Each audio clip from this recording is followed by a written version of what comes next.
আসসালামু আলাইকুম viewers, welcome to momos kitchen. আমার আজকের রেসিপিতে থাকছে টুটি ফ্রুটি দিয়ে ভ্যানিলা পাউন্ড কেক তৈরি। আমি কিন্তু এই কেকটা চুলাতেই তৈরি করেছি, তবুও ওভেনের মতো কালার চলে এসেছে। সো আপনারা যদি শুরু থেকে শেষ পর্যন্ত আমার এই ভিডিওটি দেখে নেন, তাহলে আপনারাও বাসাতেই সুন্দর একটি পাউন্ড কেক তৈরি করে নিতে পারবেন। চলুন তাহলে কথা না বাড়িয়ে মূল রেসিপিতে চলে যাই। আজকের রেসিপির জন্য প্রথমে আমি শুকনো উপকরণ চেলে নেব। এই জন্য নিয়ে নিলাম 2 কাপ পরিমাণ ময়দা। এখন দিয়ে দিচ্ছি 2 টেবিল চামচ পরিমাণ গুঁড়ো দুধ, তবে এটা সম্পূর্ণ অপশনাল, আপনারা চাইলে দিতে পারেন নাও দিতে পারেন। এখন দিয়ে দিচ্ছি 2 চা চামচ পরিমাণ বেকিং পাউডার, আর আমি সামান্য একটু লবণ দিয়েছি মিষ্টির ব্যালেন্সটা ঠিক রাখার জন্য। লবণ দেওয়ার এই ভিডিওটুকু আমার কাট হয়ে যাওয়াতে আমি আপনাদের সাথে শেয়ার করতে পারিনি, তবে আপনারা অবশ্যই এখানে সামান্য একটু লবণ ব্যবহার করে নেবেন। আর শুকনো উপকরণটা চেলে নেওয়া হয়ে গেছে, এখন আমি একটি সাইডে রেখে দিলাম। একটি মিক্সিং বলে নিয়ে নিলাম রুম টেম্পারেচারে থাকা 4টি ডিম, আর দিয়ে দিলাম 1.5 কাপ পরিমাণ চিনি, আর দিয়ে দিচ্ছি 1.5 কাপ পরিমাণ রান্নার তেল, তবে আপনারা চাইলে এর পরিবর্তে বাটারটাও ব্যবহার করতে পারেন।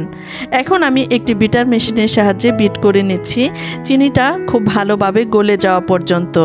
তবে আপনাদের হাতের কাছে যদি বিটার মেশিন না থাকে, সেই ক্ষেত্রে আপনারা চাইলে হ্যান্ড উইক্সের সাহায্যেও কাজটি করে নিতে পারেন, তবে সেই ক্ষেত্রে সময়ের পরিমাণটা একটু বেশি লাগবে। এখন আমি এখানে ডিমের গন্ধটা চলে যাওয়ার জন্য দিয়ে দিচ্ছি 2 চা চামচ পরিমাণ ভ্যানিলা এসেন্স। আর এই ভ্যানিলা এসেন্সটা ব্যবহার করার কারণে আপনাদের কেক তৈরির পরে কেক থেকে সুন্দর একটি স্মেল চলে আসবে।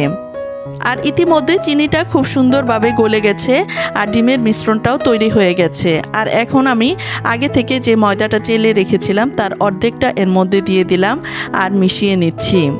তবে আপনারা চাইলে এই কাজটি বিটার মেশিনের সাহায্যেও করে নিতে পারেন। এখন আমি বাকি ময়দাটাও দিয়ে দিলাম, আবারও আমি ভালোভাবে মিশিয়ে নিচ্ছি। দেখুন খুব সুন্দরভাবে আমার কেকের ব্যাটারটা তৈরি করা হয়ে গেছে। আর এখানে আমি নিয়ে নিলাম 1/3 কাপ পরিমাণ টুটি ফ্রুটি, আর এর মধ্যে দিয়ে দিলাম 1 টেবিল চামচ পরিমাণ ময়দা, আর ময়দার সাথে টুটি ফ্রুটিটাকে আমি ভালোভাবে মিশিয়ে নিচ্ছি। টুটি ফ্রুটির মধ্যে এই ময়দাটা ব্যবহার করার কারণে কেক তৈরির পরে টুটি ফ্রুটিগুলো এক জায়গায় জমে যাবে না। এখন আমি এই টুটি ফ্রুটিগুলোকে ব্যাটারের সাথে মিশিয়ে নিচ্ছি।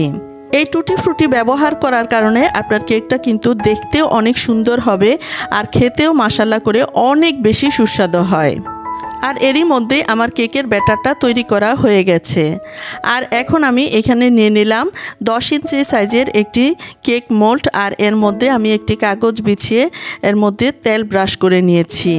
এখন আমি এর মধ্যে কেকের ব্যাটারটা ঢেলে নিচ্ছি, আর সামান্য ট্যাম্প করে নিচ্ছি যেন এর ভেতরের এয়ার বাবলসগুলো বের হয়ে যায়। আর এর মধ্যে আমি উপরে আরও কিছুটা টুটি ফ্রুটি দিয়ে সাজিয়ে নিচ্ছি, যেন কেকটা দেখতে অনেক বেশি লোভনীয় হয়। আর বাসায় যদি বাচ্চা থাকে তারা তো খুবই পছন্দ করবে। এখন চলে যাচ্ছি কেকটাকে বেক করার জন্য। আর আজকের কেকটাকে আমি চুলাতেই বেক করব। এই জন্য চুলায় 10 মিনিট আগেই একটি প্যান বসিয়ে আমি প্রিহিট করে নিয়েছি, আর এর মধ্যে আমি 2 টুকরা কাগজ বিছিয়ে দিলাম সুন্দর একটি কালার আসার জন্য। আর এর উপরে আমি কেকের মোল্ডটিকেও বসিয়ে দিচ্ছি। এখন আমি একটি ঢাকনা দিয়ে ঢেকে দিচ্ছি, তবে খেয়াল রাখতে হবে ঢাকনাটা যেন খুব ভালোভাবে লেগে যায়, যেন এর ভেতরের কোনো বাতাস বাহিরে আসতে না পারে।